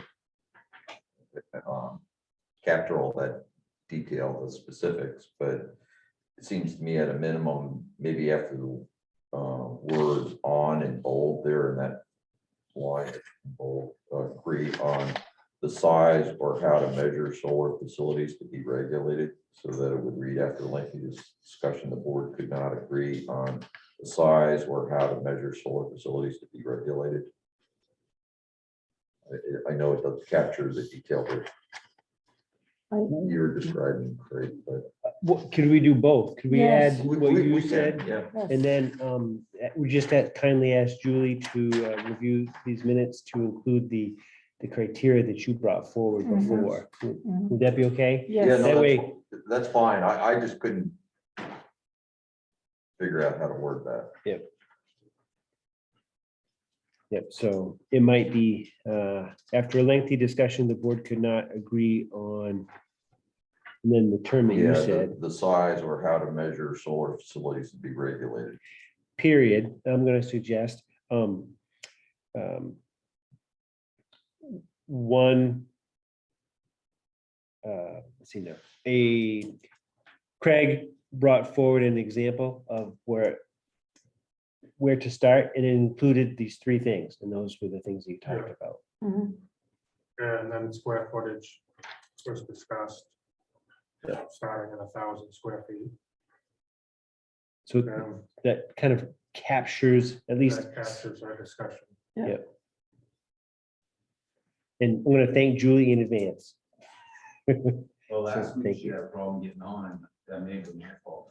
I don't know, but I not really. Or mine, I might have done something wrong. It was yours, actually, now I think. I think it was. And that's now minuted, I so, said that, it slipped my mind. yeah. And that's been minuted, so that's good. We signed on the cloud. Was that the proper place to sign on? There was two spots where we could have signed on. One was the cloud, one was, That's a great question. I don't know the right answer. It would be good to find out. I don't know if that was an issue. or not. So, The All other right. thing, just again to, I think we discussed this. Did we just, yeah, no, you brought it up. That's right, Peter. At the end of that old business section 1A, add something that reflects the fact that you, Peter, will seek input from the town manager on options on how to proceed. right. That's a good point too, because then that email then flowed, so. So that'd be another sentence to add in after the other Right. stuff. Okay, great. What other edits? I would suggest that on the back page under, let's see, this is under C, the shoreland application. At the start of the back page where it says to occupancy and supple, although that's probably properly spelled, it's the wrong word. We want supply, right? We want and supply the DEP contractor name. So change from supple to supply.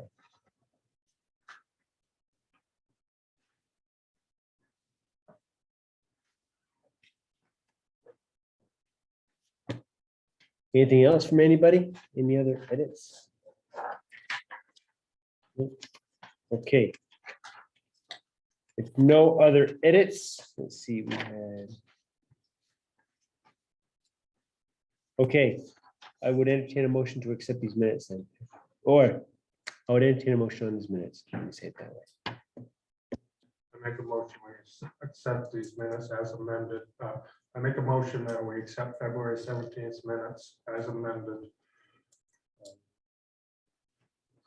perfect. Second, And seconded. Any more discussion? So all those in favor, roll call. So Craig, Pete, Fine, yeah. Sarah, yes. George, Yes. me, and I'm in favor. It's 5 in favor, none opposed. And Rich, thanks for your advice.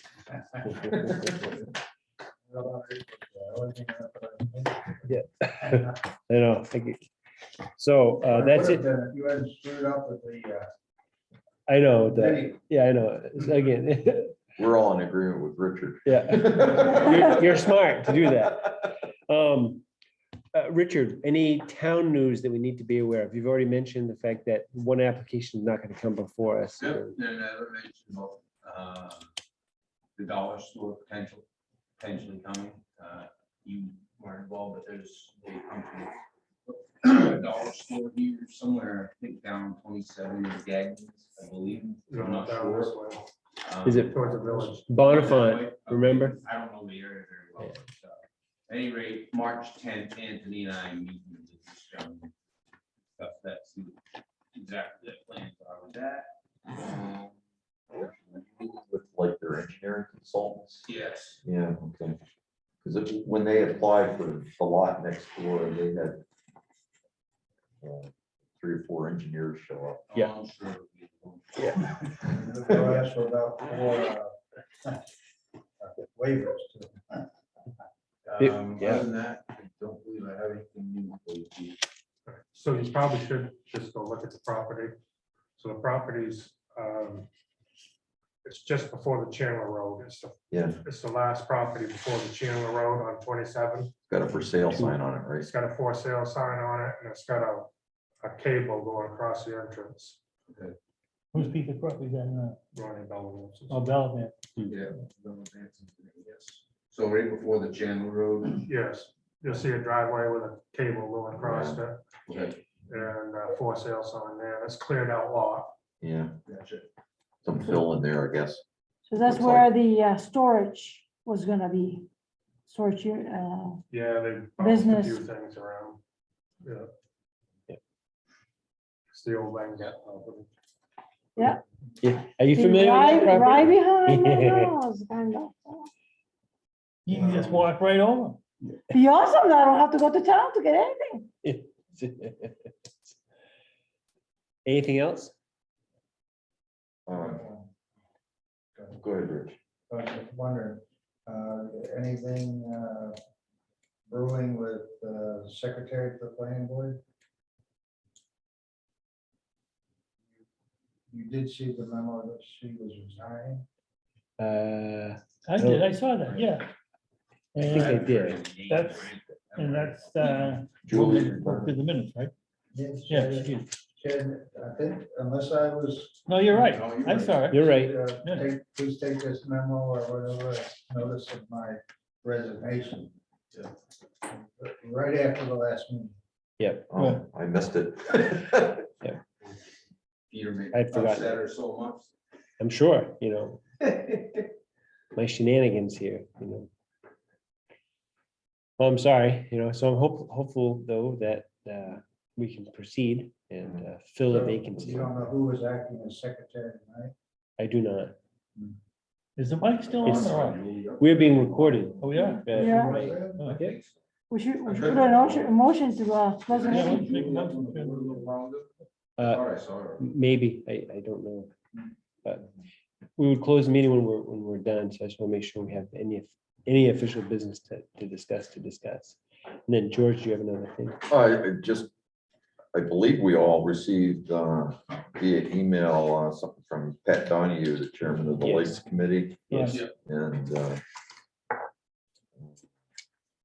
it has to do with the solar regulations. I mean, it's pretty basic stuff that Mhm.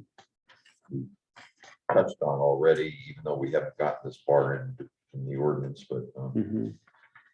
just thought I'd better mention it. Yeah, I'm glad you did. When I saw this, my immediate concern went to bullet number 2, which is impact on aesthetics.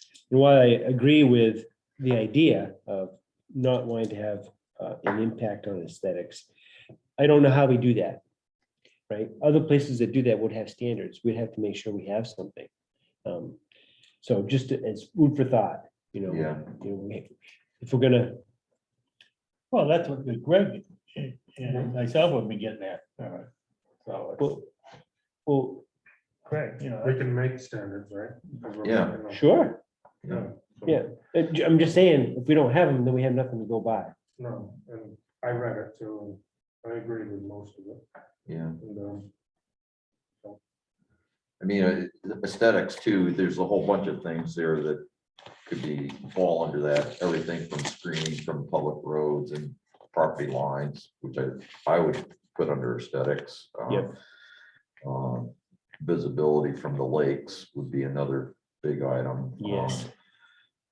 There are different ways to deal with that. If and when we get to this point, I shouldn't say if, when we get to that point of discussing details like this, you may recall in the KV cog model ordinance, I don't remember what the methodology is called, but it's something that state agencies like DEP use for modeling the visual impact from certain places, like say a lake. And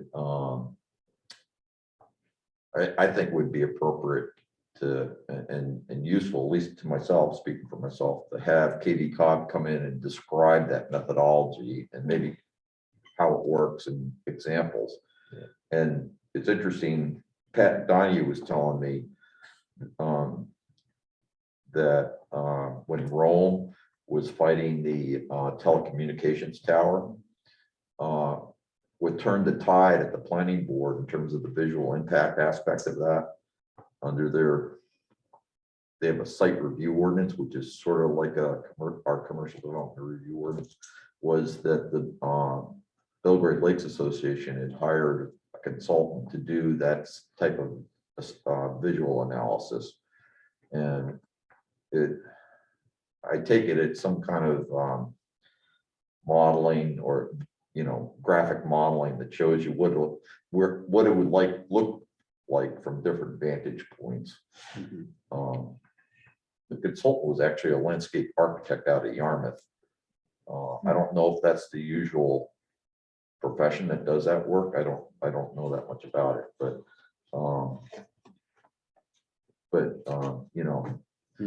that would be one approach. There may be others that I'm not familiar with. I'm glad you brought it up. There was a meeting down at the Center for All Seasons when, let's see, the proposal that was at DEP for the solar array up near R&R came into the DEP. They wanted to make sure the town was aware of that it was in process, right? So at that time, at a public meeting, there was discussion of this type of rendering. So you could say, oh, if we have this here, now that the engineer did not have it at the time, but there was talk about being able to present that to an audience so that people would have an idea of what it looked like from these different vantage points. It sounds doable, sophisticated, but doable. So then, It's like a simulation. right, it would be Yeah. some kind of a rendering that Yeah. would say, Yeah, at this elevation, you at this angle, at this distance, you can see or you cannot see objects of this height, et cetera. I don't know how to do it, but so next Wednesday is this same solar project, right? At the, is that next Wednesday? the 9th. Is it? Mhm. So Holy- that's the same solar project Yeah. back down at the center of all seasons, for all seasons. Okay, So that's next Wednesday, I believe. okay. I'm glad you brought that up. sorry, I missed, what's going on next month? There's a public hearing, well, it's part of, I would assume be a public informational hearing. Yeah. So on the solar farm that's proposed for up on April 11th, Mhm. and that's Wednesday. I can't remember the time, whether it's 5 or 6. I think so. 6. At the Center for All Seasons down.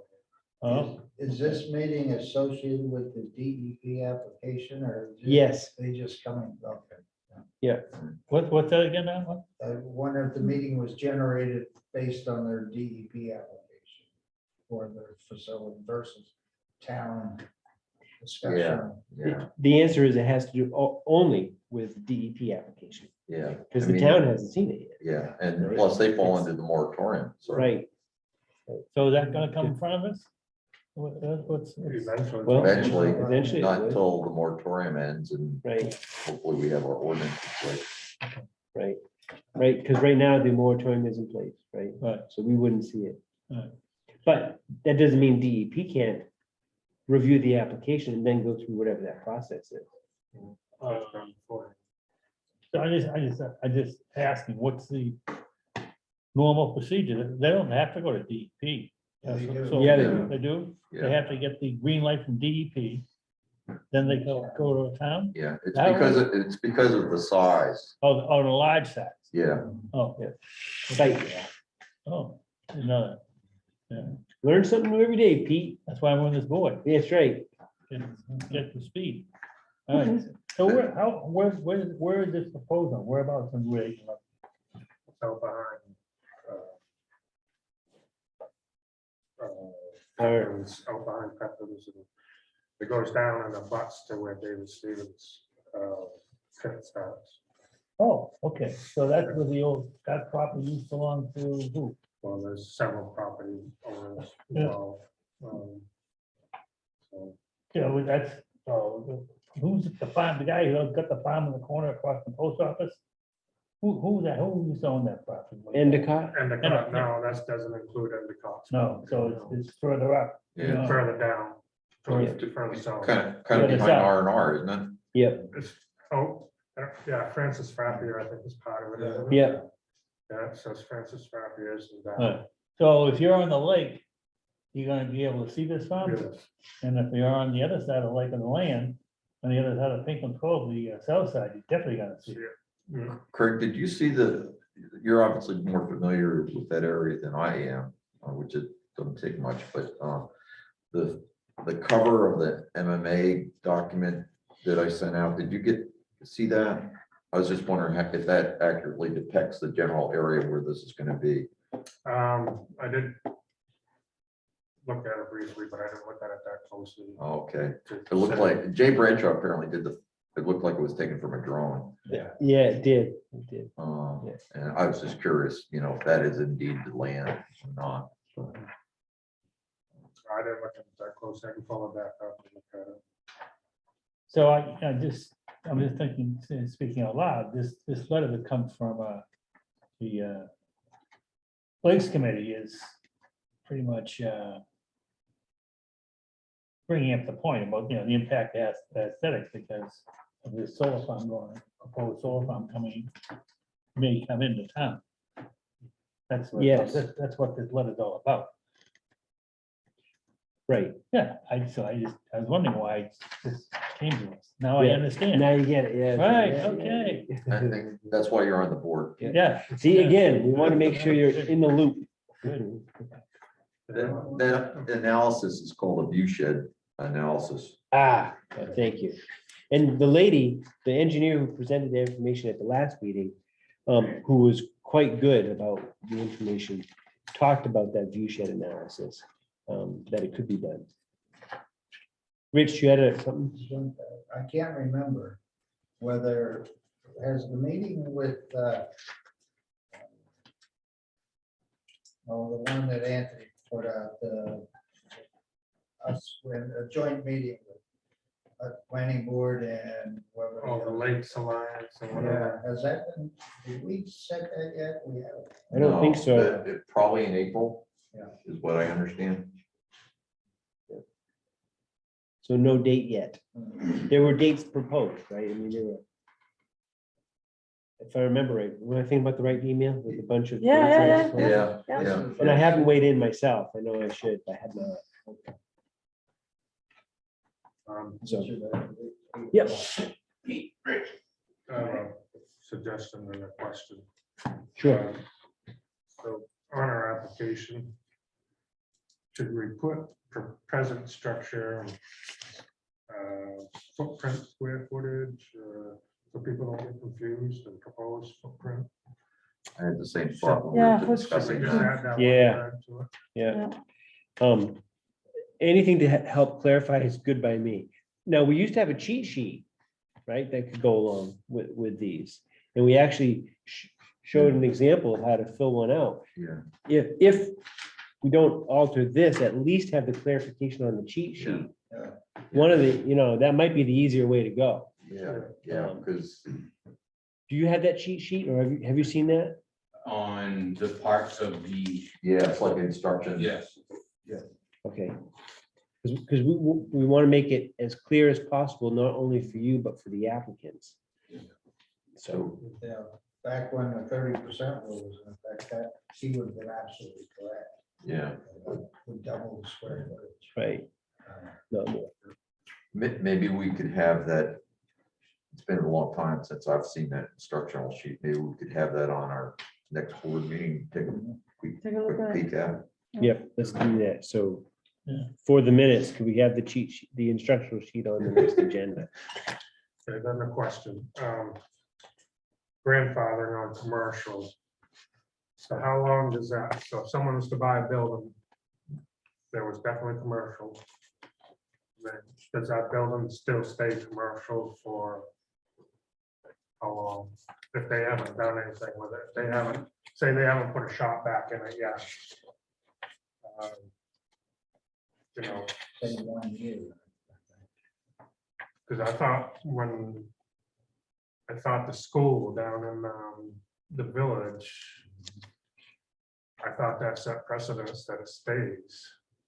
If it was a school, it could be a school, and that's why there's a new school in there. Not at the village, I'm sorry. Depot? Depot. Oh, Remember Gary talking about that? I Oh, thought there was, the, I thought there or was the a court Grange, yeah, case. the Grange, right? Yeah, yeah. there's now a school there. So I thought it was longer than 1 year. I mean, 1 year, they lose your commercial grandfather. Yeah, That doesn't make sense. where is that all, that grandfathering, I've asked before sometimes, and I remember, where is it substantiated, where is it talked about in the ordinances? I never saw it, May not. no. Yeah, and we're talking the commercial ordinance at the moment, right? Yes. Yeah, so, yeah, I don't think there's anything specific like maybe you're looking for, Right, Pete, but, generally it would obviously be anything in place and use before the date that it was enacted in 2001.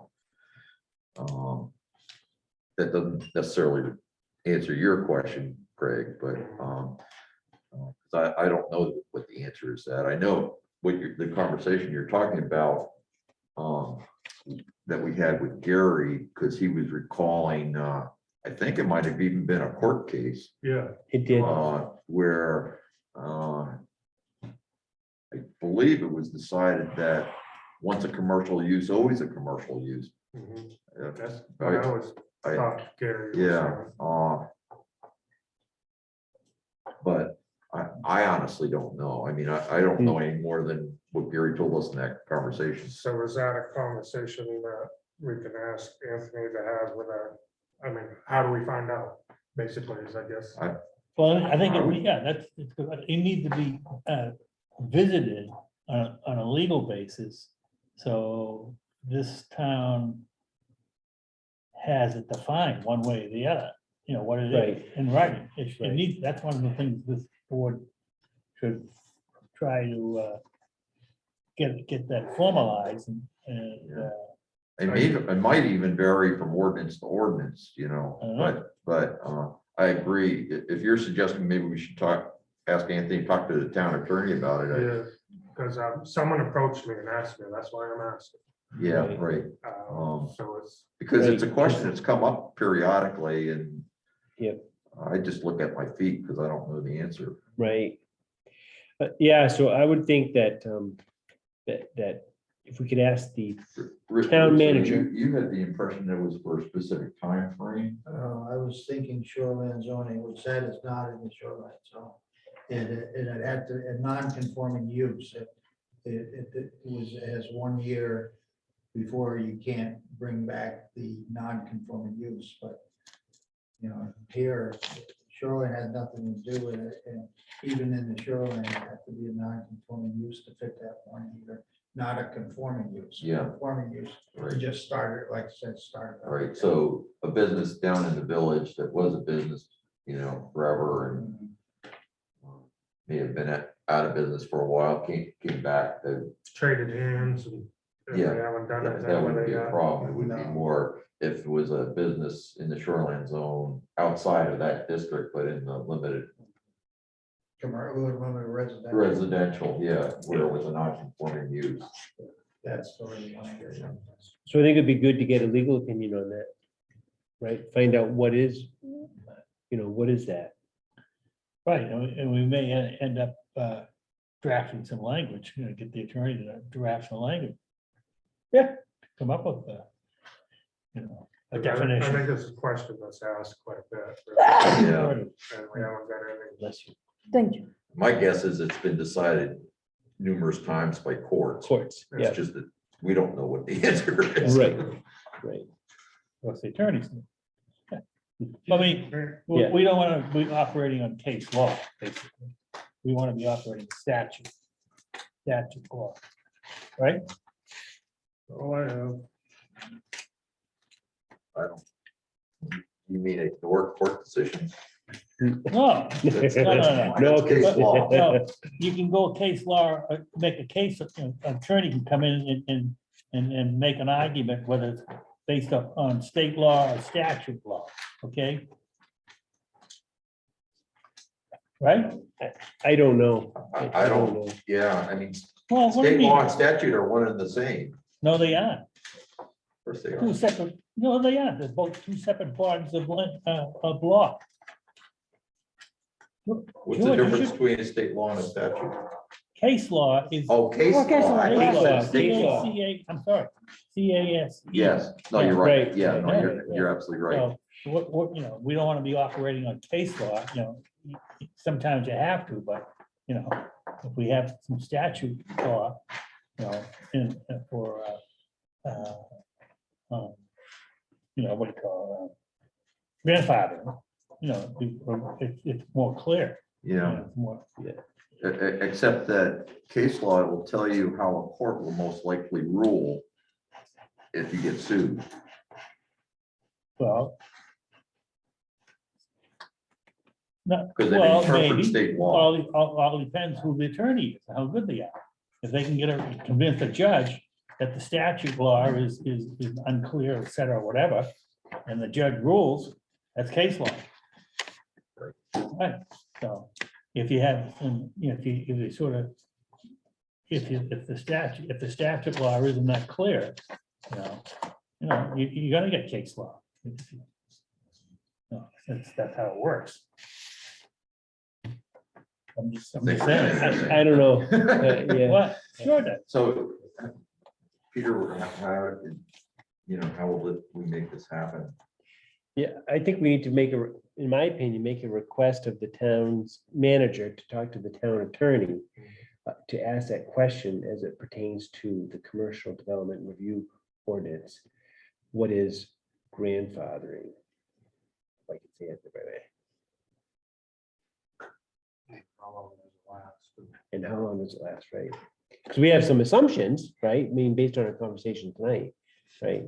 But it would be good to have clarity, and point two, actual law would be great.